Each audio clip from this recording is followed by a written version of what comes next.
Hello students, good morning. और आज का जो वीडियो है, इस वीडियो में हम डिस्कस करेंगे सीयूटी के जो फॉर्म आए हुए हैं उनके बारे में। कंप्लीट इन्फॉर्मेशन आपको मिलने वाली है।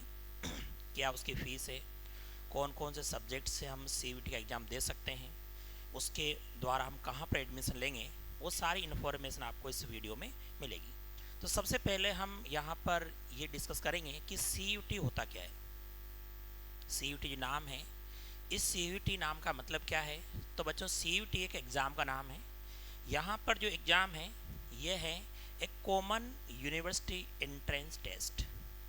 कॉमन यूनिवर्सिटी एंट्रेंस टेस्ट के नाम से एग्ज़ाम कंडक्ट करवाया जा रहा है।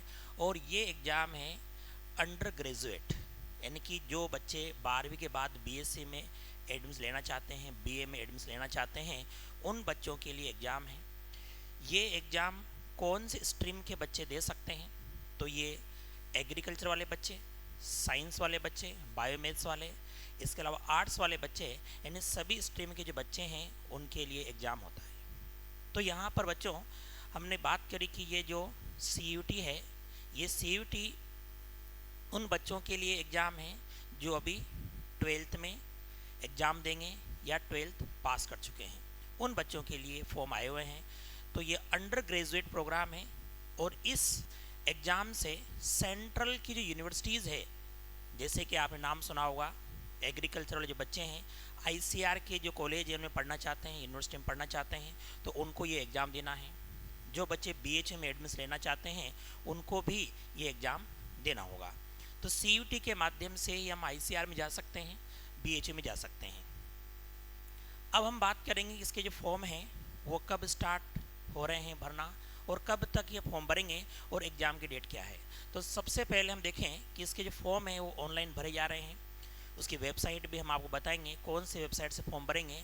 ऑनलाइन जो फॉर्म इसके स्टार्ट हुए बच्चों, वो 3 जनवरी से 30 जनवरी तक फॉर्म भरे जाएंगे। ध्यान से देखें आप लोग, 3 जनवरी से स्टार्ट फॉर्म हो चुके हैं इसके और 30 जनवरी इसकी लास्ट डेट है।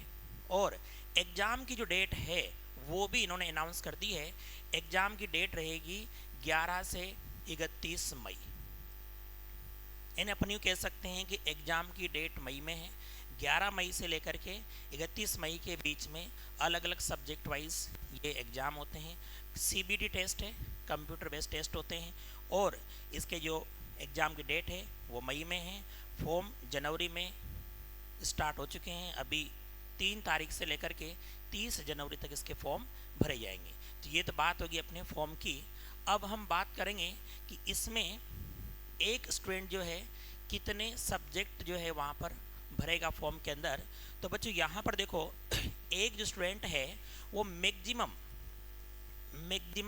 5 सब्जेक्ट उसमें चूज कर सकता है, ठीक है, इंक्लूडिंग लैंग्वेज सब्जेक्ट और जो जनरल एप्टीट्यूड टेस्ट होता है, इनको अगर हम इंक्लूड कर दें तो इन सही टोटल 5 सब्जेक्ट वो इसमें चूज कर सकता है। 5 सब्जेक्ट से ज़्यादा वो इसमें चूज नहीं करेगा, ठीक है। जैसे मान लो एग्रीकल्चर वाला बच्चा है तो वो एग्रीकल्चर भरेगा, वो बायोलॉजी भरेगा, वो केमिस्ट्री भरेगा, ठीक है, इस तरह से। उसके बाद हम देखें कि इसकी फ़ीस क्या रहने वाली है फॉर्म की। तो अलग अलग कैटेगरीज़ के लिए अलग अलग फ़ीस है।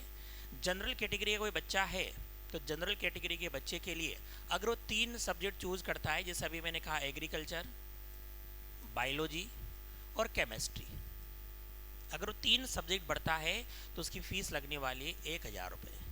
अगर वो ज़्यादा सब्जेक्ट भरेगा तो फिर फॉर ईच एडिशनल सब्जेक्ट, एक एडिशनल सब्जेक्ट के लिए उसको एक्स्ट्रा 400 रुपये पे करने पड़ेंगे। ये जनरल की होगी फ़ीस, ये ओबीसी की फ़ीस हो गई, और ये एसटी और एससी, इसके अलावा ये जो कैटेगरीज है उनकी फ़ीस है।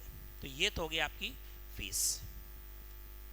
उसके बाद देखें अपन इसके जो फॉर्म हैं वो कौन सी वेबसाइट से भरे जा रहे हैं। तो ये सीयूटी के जो फॉर्म है उसकी वेबसाइट है, यहाँ पर आप अपना रजिस्ट्रेशन करवाएं, ठीक है। अगर हम देखें कि मार्किंग स्कीम क्या होती है इसके अंदर, तो बच्चों यहाँ पर जो एग्ज़ाम होता है इसमें एक जो क्वेश्चन होता है, इस एक क्वेश्चन के 5 मार्क्स होते हैं। इसमें नेगेटिव मार्किंग भी होती है। अगर आपने एक क्वेश्चन गलत किया है तो उसका -1 मार्क्स आपको मिलता है, ये नेगेटिव मार्किंग है। राइट होने पर 5 नंबर है और गलत होने पर -1। फिर हम देखें कि टेस्ट का पैटर्न क्या होगा, ऑफलाइन होगा या ऑनलाइन होगा। तो यहाँ पर मोड ऑफ एग्जाम जो है बच्चों वो है CBT, कंप्यूटर बेस्ड टेस्ट है। एक सब्जेक्ट कितने क्वेश्चन इसमें आने वाले हैं, तो टोटल जो क्वेश्चन है वो 50 क्वेश्चन होते हैं एक सब्जेक्ट के, ठीक है। और all question are compulsory. Duration for इस टेस्ट पेपर 60 मिनट्स, यानी 50 क्वेश्चन एक सब्जेक्ट के होते हैं। और उन 50 क्वेश्चन को करने के लिए अपन को जो टाइम मिलेगा वो कितना मिलेगा, 60 मिनट का टाइम मिलेगा। उसके बाद हम बात कर ले एज लिमिट की कि कौन से एज ग्रुप वाले बच्चे इसको दे सकते हैं। तो इन्होंने कहा है कि कोई एज लिमिट यहाँ पर नहीं है, हमारे पास कोई एज लिमिट इन्होंने नहीं रखी है। इसके अलावा इन्होंने ये भी कहा है कि जो बच्चा अभी 12th में पढ़ रहा है, रनिंग में है, वो बच्चा भी एग्ज़ाम दे सकता है। जो 12th पास आउट है वो बच्चा भी एग्ज़ाम दे सकता है। हाँ, इन्होंने कहा है कि अगर किसी को कुछ एक्स्ट्रा, अलग अलग यूनिवर्सिटीज़ है, किसी को अगर कोई एक्स्ट्रा रिक्वायरमेंट होगी तो उस टाइम पर जब आप एडमिशन लेंगे काउंसलिंग के टाइम पर तब वो बता देंगे, लेकिन इनके अकॉर्डिंग अभी कोई एज लिमिट इसके अंदर नहीं है। तो ये है बच्चों CUT जो एग्ज़ाम है उसके बारे में कंप्लीट इन्फॉर्मेशन। और इस फॉर्म को आप लोग जो बच्चे सेंट्रल यूनिवर्सिटीज़ में पढ़ना चाहते हैं वो सभी बच्चे इस फॉर्म को भरें। सिलेबस अगर अपन बात करें तो सिलेबस इसका जो NCERT का सिलेबस है क्लास 12th का, वही इसका सिलेबस होता है। और क्वेश्चन जो है सारे ऑब्जेक्टिव क्वेश्चंस आते हैं। तो मुझे उम्मीद है कि जो बच्चे सेंट्रल यूनिवर्सिटी में पढ़ना चाहते हैं, एग्रीकल्चर वाले बच्चे हैं, बायोलॉजी वाले बच्चे हैं और आर्ट्स वाले जो बच्चे हैं वो भी अगर अच्छे यूनिवर्सिटीज़ में पढ़ना चाहते हैं तो आप लोग इस एग्ज़ाम को ज़रूर दें। और अभी से इसके जो फॉर्म स्टार्ट हो चुके हैं तो आप फॉर्म भरें, ठीक है। धन्यवाद।